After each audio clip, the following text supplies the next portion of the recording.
Graça e paz, igreja, amém? Quem está feliz com Jesus aí? Dá uma glória a Deus aí.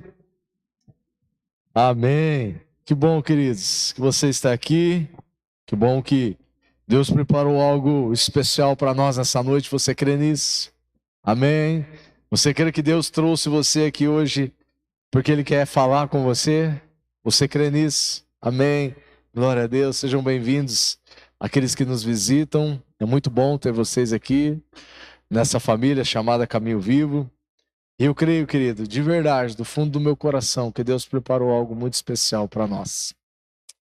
Existem algumas orações que nós oramos, que nós falamos com o Senhor. Algumas dessas orações, elas perduram algum tempo para Deus responder. Amém? E está tudo certo. Deus tem o tempo dele, Deus tem a maneira dele, Deus tem o jeito dele de falar conosco. Mas existem algumas orações que Deus ele responde de imediato, sim ou não? E alguns minutos atrás eu fiz uma oração e Deus ele respondeu essa oração dentro do meu coração. De uma maneira muito rápida, querido. De uma maneira muito interessante. Nós precisamos crer, querido, que Deus responde às nossas orações. Amém? Você precisa crer que Deus responde às suas orações, às nossas orações. Como igreja, as nossas orações como filhos e filhas amadas do Senhor. Porque é isso que você é. Você é um filho amado, você é uma filha amada do Senhor. Amém? Você recebe isso no seu coração? Glória a Deus. Não tem nada a ver com a mensagem, querido, que eu vou pregar. Mas Deus pediu para mim compartilhar isso com a igreja nessa noite. Eu quero conversar com vocês essa noite sobre algo muito, muito, muito importante. Eu acredito que essa mensagem talvez você já deve ter visto e ouvido ela umas 600, 800, talvez até mais de 1000 vezes na sua caminhada cristã. Só que essa é uma das mensagens que eu acredito que são mensagens necessárias, que nós precisamos ouvi-la, que nós precisamos orar, que nós precisamos ler ela quase que sempre. Deus precisa nos lembrar disso que eu quero comunicar com vocês nessa noite. Eu quero falar com vocês essa noite sobre o primeiro amor. Repita comigo, primeiro amor. Eu não estou falando do seu esposo, da sua esposa. Estou falando de algo muito maior, querido. De um amor que é imensurável. Que é o amor do nosso Pai por cada um de nós. Amém? Não tem como nós falarmos, querido, sobre o primeiro amor, olhando para o ponto de vista da palavra de Deus, se nós nos atentarmos para as cartas que Jesus escreveu para as 7 igrejas de Apocalipse. E uma igreja muito específica, a igreja de Éfeso, ela revela algo muito profundo da parte de Deus. Ela revela algo grandioso da parte do Senhor que nos ensina e que precisa mover o nosso coração em direção ao Senhor. Aqui eu quero compartilhar com vocês nessa noite um texto lá de Apocalipse, no capítulo de número 2, no verso de número 1 ao número 7. Eu vou ler aqui na NVI, tá, Estevão? Apocalipse, capítulo de número 2, verso de número 1. Aqui é a carta do Senhor Jesus direcionada à igreja em Éfeso. A palavra de Deus aqui diz assim: ao anjo da igreja em Éfeso escreva. Estas são as palavras daquele que tem as 7 estrelas em sua mão direita e anda com os 7 candelabros de ouro. Conheço as suas obras, o seu trabalho árduo e a sua perseverança. Sei que você não pode tolerar os homens maus, que pôs à prova os que dizem ser apóstolos, mas não são. E descobriu que eles eram impostores. Verso número 3. Vocês têm perseverado e suportado os sofrimentos por causa do meu nome e não têm desfalecido. Contra você, porém, tenho isto: você abandonou o seu primeiro amor. Lembre-se de onde caiu e arrependa-se e pratique as obras que praticava no princípio. Muito obrigado, Chico.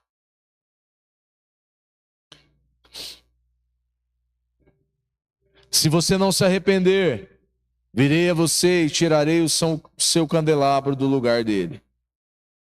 Mas há uma coisa a seu favor. Você odeia as práticas dos nicolaítas, como eu também as odeio. Aquele que tem ouvidos, ouça o que o Espírito diz às igrejas. E ao vencedor, eu darei o direito de comer da árvore da vida que está no paraíso de Deus. Pai Celeste, muito obrigado, Senhor, pela tua presença em nós, através de nós. Obrigado pela tua doce presença, Senhor, aqui nesse lugar, Pai. Não há como nós não percebermos o agir de Deus, Senhor, no nosso meio, Pai. Não há como passar desapercebido por cada um de nós, Pai, o lugar onde o Senhor está, Pai. Obrigado porque nesse momento a tua palavra diz que o Senhor é aquele que passeia no meio dos candelabros. O Senhor passeia no meio da tua igreja, Senhor. Obrigado, Jesus, porque nesse momento o Senhor está aqui e o Senhor está passeando no meio da tua igreja, Senhor. Obrigado, Paizinho querido, pelo teu toque, pelo teu falar. Obrigado por esse momento tão gostoso, Pai. Por essa atmosfera tão linda, tão agradável, Senhor, que o teu Espírito proporciona para nós, Pai. Senhor, a minha oração nessa noite, Pai, é que o Senhor fale, Senhor, profundamente, Senhor, em cada coração aqui, Jesus. Da maneira com que o Senhor ministrou e respondeu, Senhor, a minha oração. Eu oro para que o Senhor toque, Pai, o Senhor ministre, o Senhor fale aos nossos corações nesse momento, através da tua palavra, Pai. Fala com cada um de nós aqui, Senhor. Decodifica, Pai, simplifique essa palavra, Senhor, para que cada um aqui, Senhor, possa entender e compreender as grandezas do teu coração. Muito, muito, muito obrigado, Senhor, pela tua palavra, Pai, que é um presente de Deus para cada um de nós. Amém. Amém, queridos? Glória a Deus.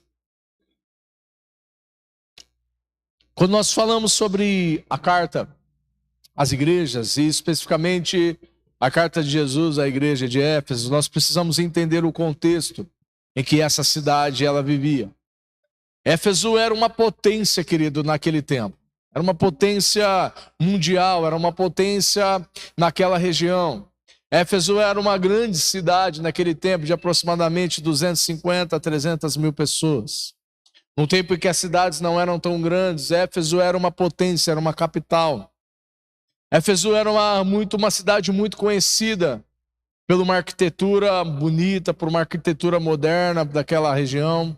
Éfeso também era conhecida por um grande teatro que cabia mais de 120 mil pessoas. Éfeso também era uma cidade muito abastada, uma cidade muito rica. Era uma cidade onde recebia muitas pessoas, era uma cidade portuária. Enfim, era uma cidade onde as pessoas que se deslocavam da Ásia Menor para a Ásia Maior, elas passavam por Éfeso. Mas também, Éfeso também era uma cidade extremamente idólatra. Existia em Éfeso um templo à deusa Diana, e naquele templo ali muitas mulheres, muitas sacerdotisas serviam ali sexualmente aos homens que visitavam aquele lugar. Uma cidade promíscua, querido, uma cidade onde o pecado reinava naquele lugar. E é interessante que o próprio Senhor Jesus, ele escreve uma carta àquela igreja em Éfeso. Aquela igreja não era qualquer igreja, querido. Aquela igreja, Paulo, em uma das suas viagens, na sua segunda viagem, ele passa por Éfeso, e na sua terceira viagem missionária, ele permanece em Éfeso ali durante aproximadamente 3 anos, estabelecendo a igreja do Senhor ali naquele lugar. Éfeso não teve só o apóstolo Paulo como pastor daquela igreja. Éfeso também teve Timóteo, o discípulo de Paulo, como pastor daquela igreja. Se não bastasse Timóteo e Paulo, aquela igreja também teve o apóstolo conhecido como apóstolo do amor. O próprio apóstolo João havia pastoreado aquela igreja. E o avivamento chegou, querido, naquele lugar. A boa notícia, As grandezas do coração de Deus chegou naquele lugar e começou a salvar. Houve um avivamento, querido, na cidade de Éfeso. Muitas pessoas começaram a se render ao senhorio de Jesus. Muitas pessoas começaram a deixar os seus ídolos, a idolatria daquele lugar. Muitas pessoas começaram a ser perseguidas por conta disso, por causa do evangelho. Mas através da igreja do Senhor Jesus, muitas milhares e centenas de milhares de pessoas começaram a ser salvas naquele lugar. E o que eu acho muito interessante aqui, querido, é que Éfeso também era conhecida como uma das 7 maravilhas do mundo antigo naquele tempo. Éfeso, querido, era uma grande cidade, uma cidade não só grande em tamanho, mas também grande sobre o olhar de Deus para aquele lugar. Jesus, então, ele escreve, querido, aquela carta agora, depois de 40 anos, que o evangelho chegou, que o apóstolo Paulo pisou naquele lugar. Depois de 40 anos, o Senhor Jesus escreve uma carta direcionada àquela igreja. Aquela igreja havia crescido, querido, havia se tornado numerosa. Era uma igreja eminente, uma igreja que crescia, uma igreja, querido, que prosperava naquele lugar. Uma igreja, sim, no lugar de perseguição, mas uma igreja que avançava, uma igreja que salvava, uma igreja quase que perfeita, querido, aos olhos do Senhor.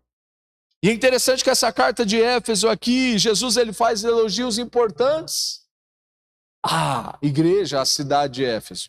O primeiro elogio importante aqui que Jesus faz, ele diz assim, em primeiro lugar, Éfeso era a igreja fiel em sua doutrina. Repita comigo, fiel em sua doutrina.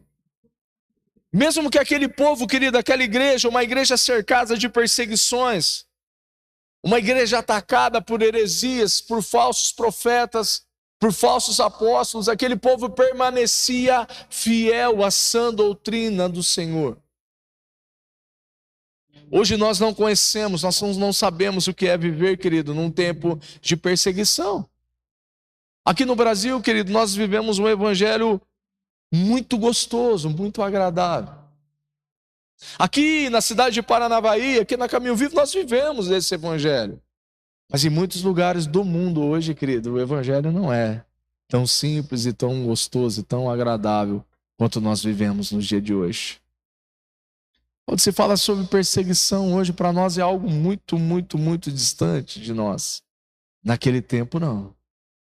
Perseguição que eu digo, querido, é algo de a todo momento você está entre a vida e a morte por causa de Jesus.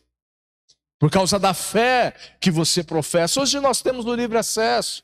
Hoje nós podemos falar de Jesus aqui, querido, num templo. Hoje nós podemos falar de Jesus nos colégios, nas faculdades, nas empresas. Aonde nós estivermos, nós podemos proclamar o nome de Jesus. Amém? Nós precisamos fazer mais isso, querido. Nós precisamos fazer mais isso. Lá não, querido, naquele tempo não. Em muitos outros lugares, em muitos outros países, as pessoas não podem falar o nome de Jesus. Ainda hoje, querido, existem países que você não pode carregar uma Bíblia na mão. Ainda hoje existem lugares que cristãos estão se reunindo em salas, em lugares subterrâneos para adorar o nome de Jesus. Ainda hoje, querido, nesse tempo que nós estamos vivendo, existem famílias, existem homens de Deus que estão sendo decapitados por professar a fé em Jesus Cristo. Esse povo estava vivendo num tempo como esse, querido. Numa cidade promíscua, numa cidade pecadora. E se não bastasse aquele templo de adoração à deusa Diana, havia talvez um dos maiores templos de adoração ao imperador César naquele tempo. Quem não adorasse a César, querido, só tinha um caminho, era a morte. Ou você adorava, ou você morria. Você tinha duas escolhas. E muitos cristãos naquele tempo foram mortos por declarar, por professar a sua fé em Jesus Cristo. Essa era a cidade, o contexto em que aquele povo vivia, querido. Por isso que o primeiro elogio que Jesus faz aqui era que Éfeso era uma cidade fiel na sua doutrina. Uma cidade que não abriu mão, querido, que não se rendeu, que não se deixou se contaminar por todas aquelas coisas abomináveis que estavam acontecendo naquele tempo. Aquele povo permanecia fiel ao Senhor, querido. Tinha perseguição? Tinha. Tinha iminência de morte? Tinha. Mas o povo permanecia fiel ao cristianismo naquele tempo.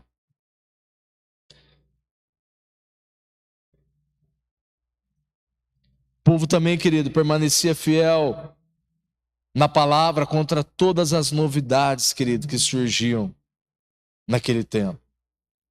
Jesus já havia alertado aquele povo, querido, sobre os falsos ensinos que se infiltraria no meio do povo. Sobre os falsos apóstolos que haviam de se levantar no meio da sua igreja. E esses falsos mestres, esses falsos apóstolos, eles não só se levantavam no meio da igreja, só como eles se levantavam e arrastavam pessoas para fora das igrejas, para fora do cristianismo. Eram pessoas que se infiltravam, querido, dentro das comunidades, como hoje, não para adorar o nome de Deus, não para professar a sua fé em Jesus, mas para contaminar o coração de outras pessoas, para que eles olhassem para o evangelho, olhassem para o cristianismo como uma ilusão, como uma mentira. E pasmem, queridos, existem pessoas hoje, no meio do povo cristão, tentando fazer a mesma coisa. Jesus elogiou, querido, aquela cidade, por aquele povo ter permanecido fiel à sua sã doutrina. Paulo já havia alertado, Jesus já havia alertado no Evangelho de Mateus, no capítulo de número 7, verso de número 15, sobre os lobos se vestidos com pele de ovelha no meio da igreja. O apóstolo Paulo também já havia alertado os cristãos daquele tempo sobre esses falsos ensinos, sobre essas heresias que haviam se infiltrado no meio da igreja. E agora, querido, aquilo que Jesus havia falado estava se cumprindo naquele tempo. Pensa, querido, numa situação. Aquele povo saía, largava a idolatria, largava o pecado, largava a promiscuidade. E de repente esse povo se convertia ao senhorio de Jesus e agora começava a caminhar, ouvia as palavras do apóstolo Paulo, o testemunho de Paulo, o testemunho de Timóteo, o testemunho do apóstolo João. E de repente, no meio desse povo, se levanta homens que tinham uma aparência de cristão. Homens que tinham uma aparência que parecia muito com aqueles que adoravam o Senhor, mas que estavam ali só para destruir, para angariar pessoas, para levar pessoas para fora do cristianismo. Havia também, querido, no meio daquele povo, um certo tipo de gente chamada de nicolaítas, ou destruidores de gente. Pregando um evangelho liberal, querido, onde tudo era permitido. Um evangelho sem exigência, um evangelho sem proibições, um evangelho sem limites. Os nicolaítas haviam crescido no meio da igreja de Éfeso. Havia se multiplicado, querido, como uma praga, como um câncer no meio daquela igreja. Mas mesmo assim, querido, mesmo assim, aquela igreja permanecia fiel à sã doutrina de Cristo. Por isso que Jesus elogiou aquela igreja a respeito de permanecer fiel em relação à sã doutrina. Nós precisamos olhar, querido, e muitas vezes nós olhamos para a igreja de Éfeso só para o final daquilo que Jesus escreveu. Nós precisamos olhar primeiro para o começo. Muitas vezes nós olhamos para a igreja de Éfeso só por aquilo que ela foi reprovada. Mas nós precisamos olhar para a igreja de Éfeso por aquilo que ela foi aprovada. E se nós passarmos um crivo, se nós olharmos para a nossa própria vida hoje, como homens, como mulheres de Deus, como igreja do Senhor aqui na terra, sinto muito em dizer, mas poucas igrejas seriam aprovadas por aquilo que Éfeso foi aprovado. A igreja brasileira, querida, ela precisa aprender com a igreja de Éfeso. Vivemos um tempo em que muitos querem as coisas prontas, não querem mais estudar a Bíblia, ler a Bíblia. Muitos já abandonaram as suas vidas devocionais há muito tempo. Hoje, querido, a internet veio para revolucionar a história. Hoje vocês têm quase tudo pronto hoje. Diferente de alguns anos atrás. Não muitos, mas diferente de alguns anos atrás. Hoje a internet é uma bênção, mas ao mesmo tempo a internet pode ser uma maldição na vida de muitas pessoas. É muito bom, querido. Só que ao mesmo tempo é muito ruim ter as coisas prontas de imediato. As pessoas se tornaram mais preguiçosas. O povo cristão talvez não se interessa mais tanto quanto se interessava há um tempo atrás pelas coisas de Deus. Há algo se infiltrando hoje no meio das igrejas, dizendo que você não precisa mais sair da sua casa para vir a um culto, para vir a um templo, para adorar o Senhor. Porque nós somos a igreja. Quem já ouviu isso? Para que eu vou à igreja se eu sou a igreja? Não, querido, você não é a igreja. Nós somos a igreja. Amém? E cada um de nós aqui é um membro do corpo de Cristo. Um membro sozinho, querido, do corpo não é corpo. Amém? Se você tirar um dedo, glória a Deus, se não vai acontecer isso com você, querido. Mas aquele dedo, ele não é corpo, se ele está fora do corpo. Se você tirar uma unha do seu dedinho do pé, que dói a beça, aquela unha não é mais corpo. Nós precisamos guardar isso, querido, e firmar isso dentro dos nossos corações. Nós vivemos um tempo, querido, onde tudo está pronto, tudo está mais fácil. E muitas vezes nós não aproveitamos isso. Muitas vezes nós não recebemos aquilo que nós deveríamos receber, querido, por conta disso. Pelo contrário, a igreja brasileira precisa olhar, querido, para a igreja de Éfeso e aprender com isso, querido. Hoje as pessoas correm atrás da revelação. Hoje as pessoas correm atrás do profeta que sabe tudo. Hoje as pessoas correm atrás de uma performance em cima de um púlpito. Infelizmente, querido. Infelizmente. Só que Jesus não elogiou a igreja de Éfeso por causa disso. Porque ela era uma igreja rica, porque ela era uma cidade grande, uma cidade eminente. Jesus não elogiou nenhum desses aspectos da igreja de Éfeso. Jesus elogiou o coração daquele povo por ser um coração que não se desviou do cristianismo, mesmo em meio às perseguições. Sabe o que é interessante, querido, nós pensarmos sobre isso? Eu vi uma palavra do pastor Bill Johnson, da Bethel Church, lá dos Estados Unidos, essa semana, e ele falava algo muito interessante sobre nós cristãos. O pastor Bill Johnson contou que ele, todos os finais de semana, ele gravava os jogos do seu time de futebol americano preferido. E ele deixava gravando lá, e depois quando ele chegava na sua casa, primeiro, antes de assistir o jogo, ele olhava o placar do jogo. E se o seu time do coração tivesse ganhado, aí sim ele assistia. Porque ele fala que quando nós já sabemos o final, não importa o que vai acontecer no jogo. Não importa se o time dele estava perdendo de 10, de 15, de 20 gols de diferença. Ele sabia qual era o final. E aquilo, ele fala que Deus ministrou o coração dele.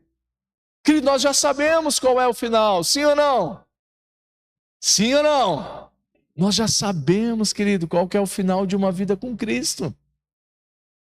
Amém? E não importa, querido, se nessa terra, se nesse tempo nós estamos passando por dores. Não importa se nesse tempo nós estamos passando por aflições. Não importa se nesse tempo nós estamos passando por alguma enfermidade. Nós já sabemos qual é o final, amém? O final, querido, é uma vida com Cristo. Amém? Sem choro, sem lágrimas, sem enfermidade, sem dor. O final é uma vida de plenitude com Ele. Amém? Esse é o final, querido, de uma vida com Cristo. Nós precisamos deixar isso cravado, querido, dentro do nosso coração.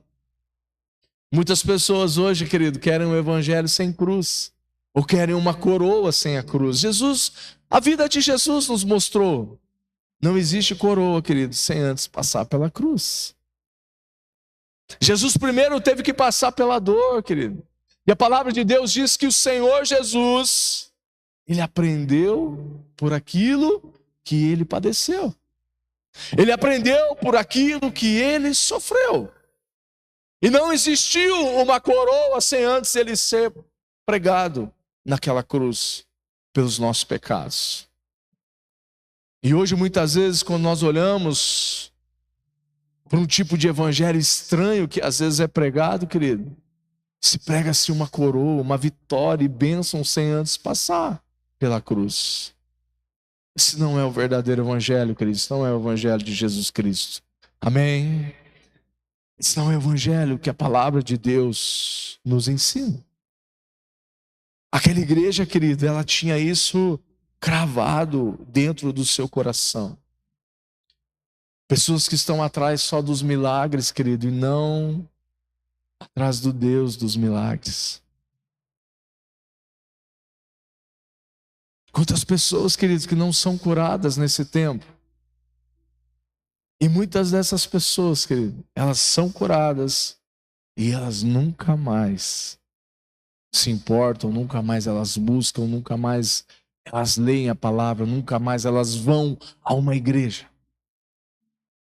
Por quê? Porque nós vivemos um tempo em que as pessoas querem receber. O que eu tenho para receber lá, pastor?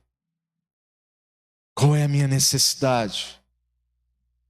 Quando nós deveríamos vir, querido, para a igreja com o pensamento: o que eu posso oferecer para o Senhor nessa noite?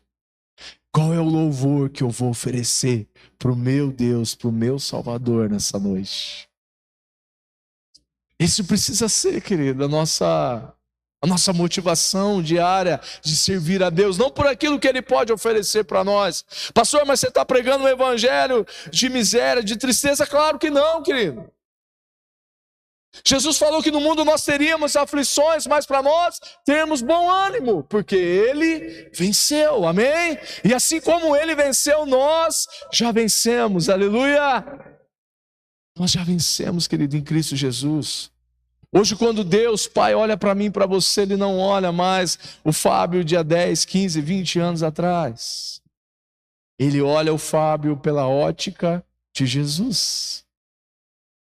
Quando Deus, Pai, olha, querido, para você, Ele não vê mais o Vinícius lá do passado.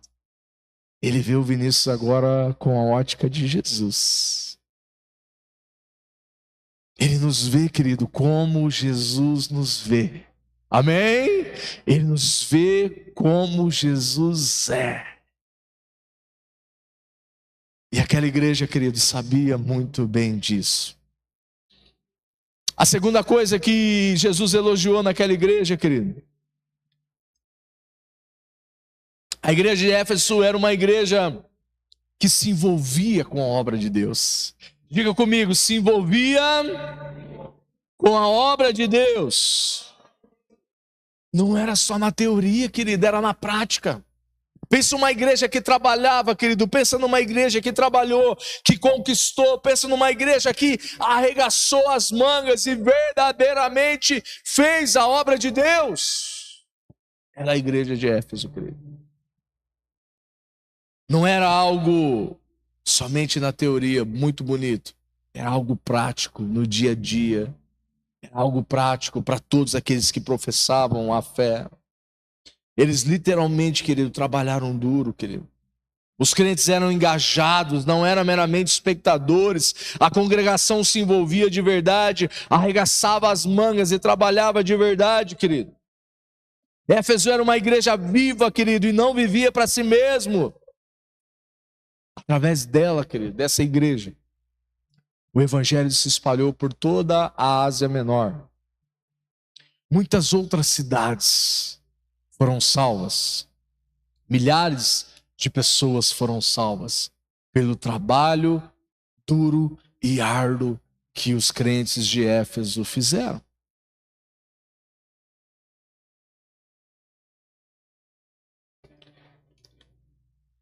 Pergunta dos céus para nós nessa noite, queridos. Será que Jesus, quando olha para nós, pode dizer a mesma coisa? Será que Jesus, quando olha para nós, querido, como igreja, como corpo de Cristo, como comunidade Caminho Vivo, ele enxerga talvez as mesmas qualidades que ele enxergou na igreja de Éfeso? Algo para nós pensarmos e refletirmos, querido, sobre a nossa própria vida. Será que nós temos sido, querido, esse ramo frutífero na videira? João fala que nós que somos os ramos e Jesus é a videira. E todo ramo que está nele, ele dá muito fruto. Quais são os frutos, meu irmão? Quais são os frutos, minha irmã, que nós temos gerado, que nós temos ofertado? E sabe uma característica interessante do fruto?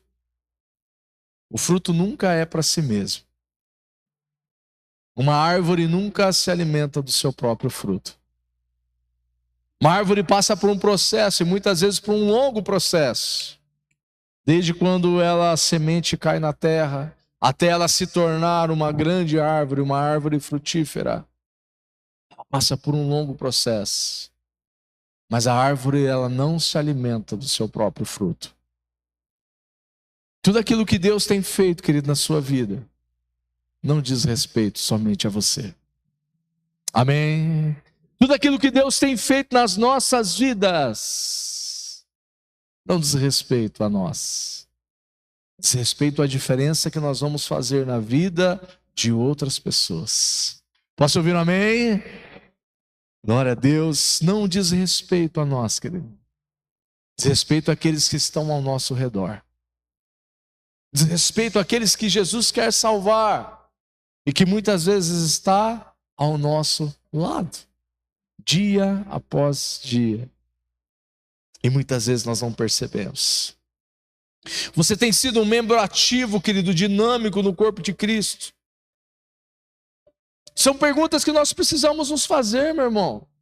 São perguntas que nós precisamos refletir sobre a nossa própria vida. São perguntas que nós precisamos olhar para dentro de nós e percebemos. Aquilo que nós temos gerado tem abençoado pessoas, tem tocado pessoas. Aquilo que Jesus fez na nossa vida, não sei você, mas quando eu olho para trás, eu vejo tudo aquilo que Deus fez, querido, na minha vida. Na vida da minha casa, na vida da minha família, e que Ele continua fazendo. Mas será que é só para nós? Será que é só para mim, para minha casa? Não! Jesus só me salvou, só me curou por um propósito: de abençoar pessoas, de cuidar de pessoas. Jesus só te salvou, meu irmão, minha irmã, por um propósito: para que você seja bênção na vida de outras pessoas. Amém? Amém? Senão não teria sentido nenhum, querido, Jesus ter morrido da forma com que Ele morreu. Se fosse só para nós, se fosse só para o meu eu, não teria sentido aquilo que Ele fez. Terceiro lugar, terceiro elogio de Jesus para a igreja de Éfeso. Vocês estão aqui comigo, amém?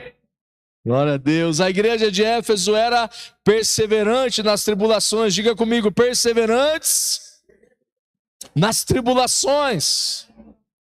Querido, ser crente lá em Éfeso não era como ser crente hoje. Ser crente naquela cidade não é ser crente como nós somos hoje. Aquele povo era de verdade perseguido, querido. Não era nada popular dizer que era crente ou era evangélico naquele tempo. Hoje é até legal, né? Dizer eu sou evangélico. Você vai preencher algum cadastro, alguma coisa. Qual a sua religião? Sou evangélico. E é legal, não é verdade? Eu acho, pelo menos, né? É legal. Naquele tempo não era, querido. Naquele tempo não era legal você preencher algo lá e dizer que era cristão. Não era. Era risco de morte. Lá ficava um dos maiores centros, querido, do culto ao imperador César. Muitos crentes estavam sendo perseguidos e até mortos por não se dobrarem ao reinado de César. Outros enfrentavam perseguições por não adorarem a deusa Diana dos Efésios. Outros estavam sendo seduzidos e cair nos falsos ensinos dos apóstolos. Mas aquele povo, querido, ele estava sendo elogiado por Jesus porque eles estavam dispostos a tudo por causa do Evangelho. Até morrer por causa do Evangelho. Até perder a sua vida por causa do Evangelho. E por muito menos hoje, querido, nós negociamos ou muitas vezes renunciamos à nossa fé. O que me choca muitas vezes é olhar, querido, para esse povo, é olhar para essa igreja e talvez comparar com aquilo que nós estamos vivendo nos dias de hoje. Por muito menos, querido, nós negociamos a nossa fé. Por muito menos, nós muitas vezes negamos a fé. E aquele povo, querido, estava disposto a viver verdadeiramente o Evangelho de Jesus Cristo. Não era brincadeira não, meu irmão. Não era bonitinho falar que era evangélico nesse tempo, não. O negócio era difícil. Muitos crentes de verdade, queridos, estavam prontos para enfrentar todas as provas por causa do nome de Jesus. E eles não esmoreciam, querido. Muitos hoje querem uma coroa sem cruz. Querem riqueza sem trabalho, querem salvação, querido, sem conversão. Querem uma vida cristã, querido, sem arrependimento. Querem as bênçãos de Deus sem o Deus da bênção. Não, querido, isso não é evangelho. Isso não é cristianismo. Isso é outra coisa. Menos evangelho, menos cristianismo. Mesmo assim, querido, mesmo assim, diante de tantos elogios do Senhor Jesus, de tantas coisas boas que existia naquela igreja, e que foi ressaltado de uma maneira verdadeira por Jesus. O texto diz que, na carta que Jesus escreveu, ele diz: eu tenho contra ti uma coisa. Diga comigo, uma coisa.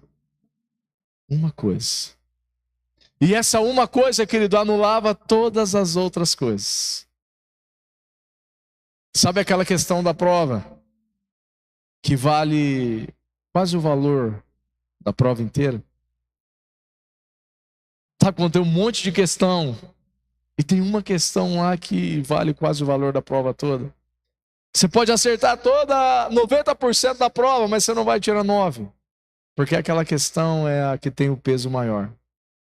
Jesus olhou para aquela igreja e disse: eu tenho uma coisa contra vocês. Era uma igreja que priorizava a sã doutrina, que vivia a palavra de Deus. Era uma igreja que arregaçava as mangas e que trabalhava arduamente. Era uma igreja que cresceu, que se multiplicou. Era uma igreja abençoada, uma igreja favorecida, uma igreja abastada, uma igreja onde muitas pessoas foram salvas. Mas quando Jesus escreve essa carta, ele diz: eu tenho contra vocês, Éfeso, uma coisa. Vocês abandonaram o primeiro amor. Diga comigo, primeiro amor. O que é primeiro amor, pastor? Nós abandonamos, queridos, o nosso primeiro amor quando nós substituímos o relacionamento com o Senhor pelo trabalho para o Senhor. Nós somos uma geração que nós aprendemos a trabalhar para o Senhor. Nós somos uma geração que foi ensinada a trabalhar no reino de Deus. Nós somos uma geração que aprendemos a fazer muitas vezes as coisas em prol do reino de Deus. Nós somos uma geração que muitas vezes tem trabalhado dia após dia em prol do reino de Deus, sim ou não? Sim, pode falar sim, é verdade, querido. Sim. Mas o que Jesus estava chamando a atenção de Éfeso aqui, diz: eu tenho uma coisa contra vocês. Vocês abandonaram o relacionamento comigo. Vocês abandonaram. Vocês deixaram de lado aquilo que era mais importante. Vocês deixaram de lado aquela uma coisa. A única coisa. A coisa mais importante, vocês deixaram de lado. O amor que vocês tinham para comigo. O que é, pastor, esse amor? Muitas vezes, querido, nós somos bons em fazer as coisas para Deus. Mas muitas vezes nós não temos parado de fazer e se relacionado verdadeiramente com Ele. Isso me causa muito temor, querido. Olhando para a palavra de Deus fala que muitos já chegarão a Ele naquele dia. Senhor, nós profetizamos em Teu nome. Senhor, nós curamos enfermos no Teu nome. Senhor, nós pregamos o Evangelho no Teu nome. E a palavra de Deus diz que o Senhor vai olhar para aquelas pessoas e dizer: apartam de mim, eu não vos conheço. Isso me causa muito temor, querido, porque muitas vezes trabalhar para Deus não é trabalhar com Deus. Fazer as coisas para Deus não é fazer as coisas com Deus. Pregar para Deus não é pregar com Deus. Tocar para Deus não é tocar com Deus. Cantar para Deus não é cantar com Deus. Existe uma diferença grande aqui, queridos. Existe uma diferença enorme aqui sobre aquilo que Jesus está apontando para aquela igreja de Éfeso, mas está apontando para nós hoje, como igreja do Senhor, aqui em Paranavaí, aqui nessa terra. Jesus está dizendo: não importa o que vocês fazem, se vocês não têm o coração em mim. Não importa se você prega, se você canta, se você oferta, não importa se o teu coração não está em mim. O que Jesus quer, querido, não é a nossa oferta, assim como o pastor Danilo bem disse aqui agora. Jesus não precisa, querido, do nosso dinheiro. Jesus não precisa, querido, de uma voz bonita cantando como nós adoramos a Deus aqui agora. Jesus não precisa de um instrumento bom e bem afinado como nós temos aqui. Jesus não precisa, querido, de um pastor pregando uma boa mensagem, um bom sermão aos domingos à noite aqui. Jesus não precisa de nada disso, querido. Ou seja, Ele não quer nada disso. A única coisa que Ele quer, querido, é o meu e o seu coração. A única coisa, querido, que realmente chama a atenção dele, querido, é o desejo do nosso coração. É o anseio do nosso coração. Nós somos a geração, querido, que estamos correndo um grande risco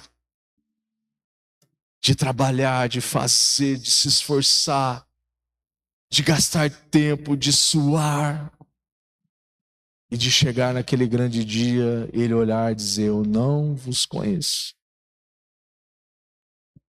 Eu não vos conheço, apartai-vos de mim, vós que praticais a iniquidade. Era isso, querido, que Jesus estava apontando, querido, para a igreja de Éfeso. A maior marca, querido, de um discípulo, querido, não é o seu conhecimento, não é o quanto ele estuda, não é o quanto ele trabalha para Jesus. Isso não era a marca dos discípulos que caminhavam com Jesus. se não são marcas de discípulos de Jesus para esse tempo? Existem pessoas muito boas, querido, muito boas nessa terra, mas que no final de uma vida não vão entrar no reino de Deus. Não vão entrar no reino de Deus. A marca de um discípulo, querido, verdadeiramente, querido, é o quanto ele ama a Deus e o quanto ele ama os seus filhos aqui na terra. Amém? Isso sim vai importar para Deus. O quanto nós amamos a Ele, querido. O quanto nós priorizamos a Ele. O quanto nós temos zelo pelas coisas do Senhor. E o quanto nós nos amamos uns aos outros aqui nessa terra. Não há como dizer que nós amamos a Deus, senão nós amamos aqueles que estão próximos de nós. A própria palavra de Deus fala sobre isso. Como você diz que ama a Deus que você não vê, e se você não ama o seu irmão que está ao seu lado. Isso sim, querido, é a marca de um homem e de uma mulher de Deus aqui nessa terra. É isso, sobre isso que Jesus estava apontando sobre o erro da igreja de Éfeso. Muitas vezes nós defendemos, querido, a nossa teologia, defendemos a nossa fé, as nossas convicções. Estamos prontos para sofrer e para morrer pelas nossas convicções. Mas não passamos mais tempo com Ele, como no início da nossa caminhada. Nós não passamos mais tempo com Ele, querido, a sós com o Senhor, como no início da nossa caminhada com Jesus. Nós não priorizamos mais estar com o Senhor. Muitos não priorizam mais estar aos domingos nas celebrações. Muitos não têm o zelo simplesmente de chegar no horário nas celebrações. Nós precisamos sondar, queridos, os nossos corações nesse tempo. Nós precisamos sondar a nossa própria vida nesse tempo.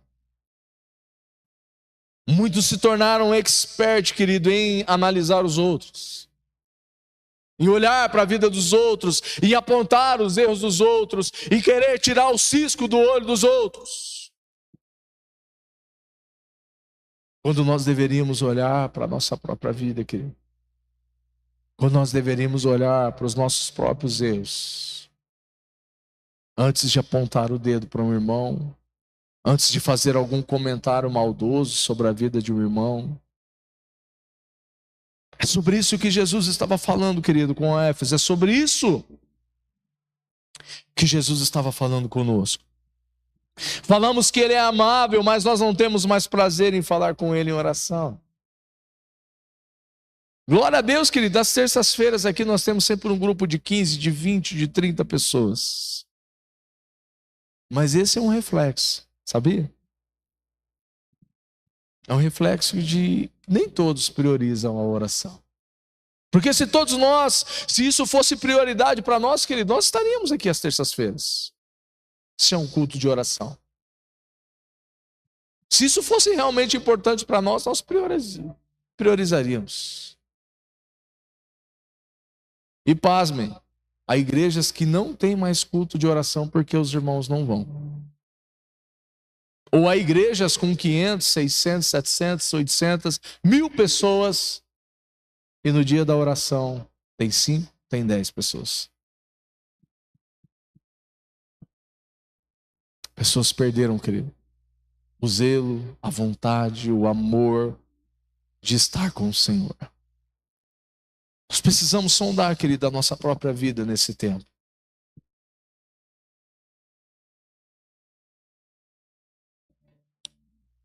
Abandonamos o nosso primeiro amor, como nos tornamos especialistas em examinarmos os outros e nunca nós mesmos. A igreja de Éfeso, querido, tinha identificado o mal doutrinário nos outros, mas não conseguiu identificar a sua frieza espiritual.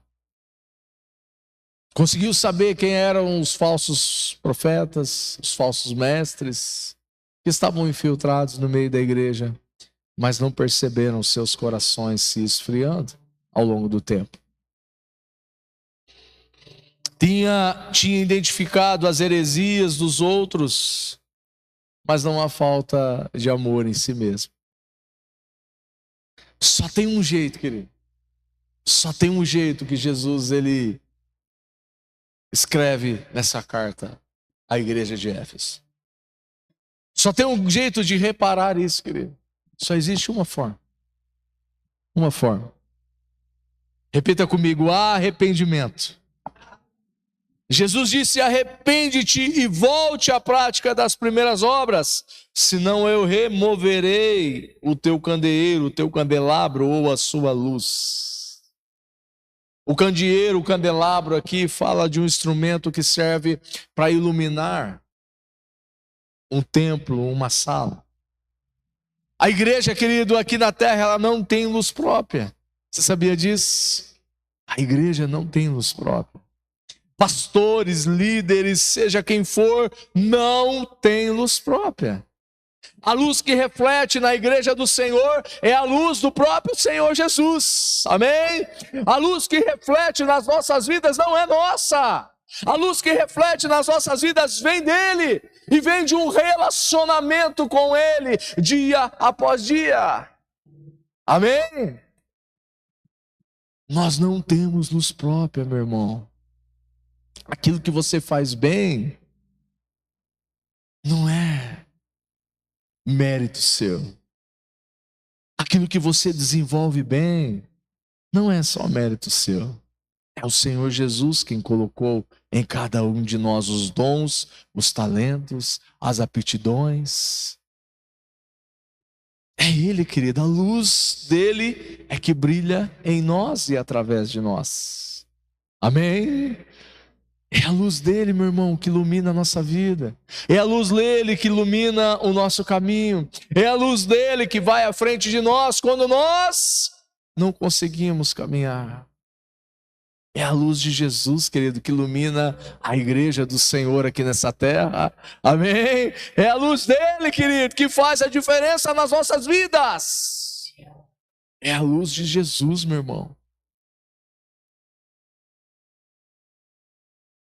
Só que se não tiver, querido, amor, de nada vale. Quero convidar o pessoal do louvor aqui e quero ler mais um texto da palavra de Deus com você nessa noite.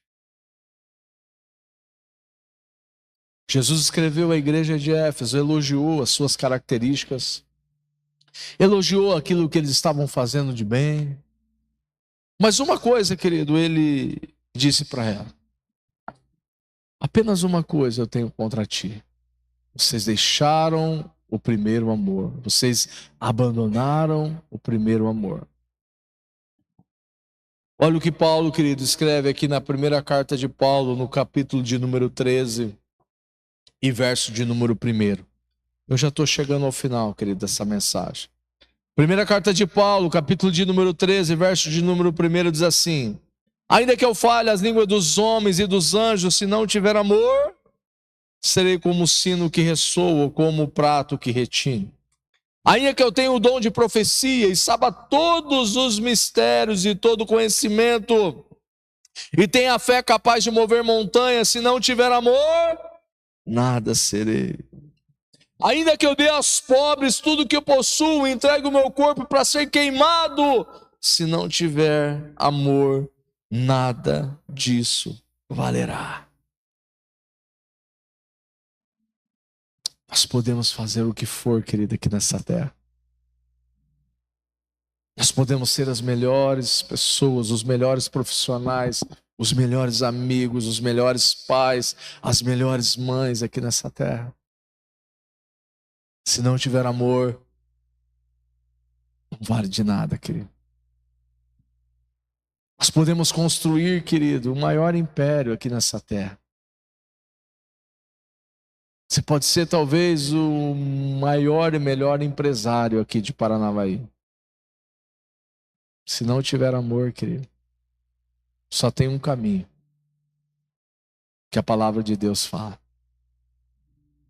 Não valeu de nada. Você já parou para pensar, querido, sobre isso? Viver uma vida aqui talvez de 20, 30, 40, 50 anos de evangelho. E chegar naquele dia e o Senhor olhar e dizer: eu não te conheço.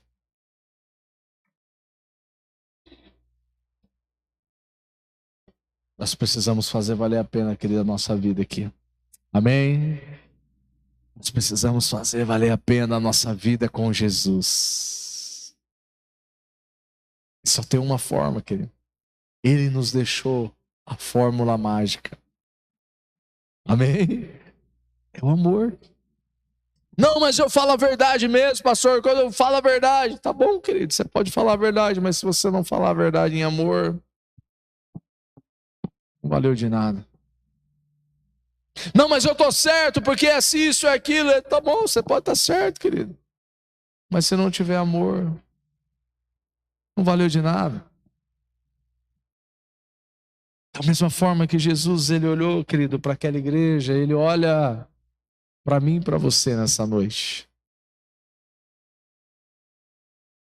Nós podemos nos enganar, e muitas vezes nós somos especialistas em tentar nos enganar a nós mesmos.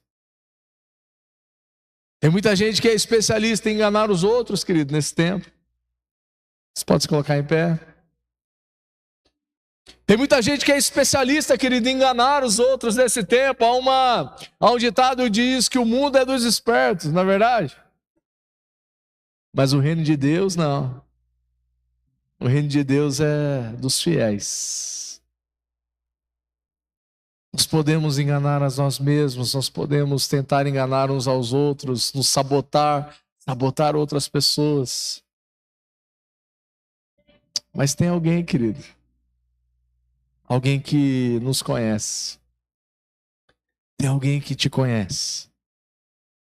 Tem alguém que nesse momento, querido, está sabendo o que se passa na mente de cada um aqui.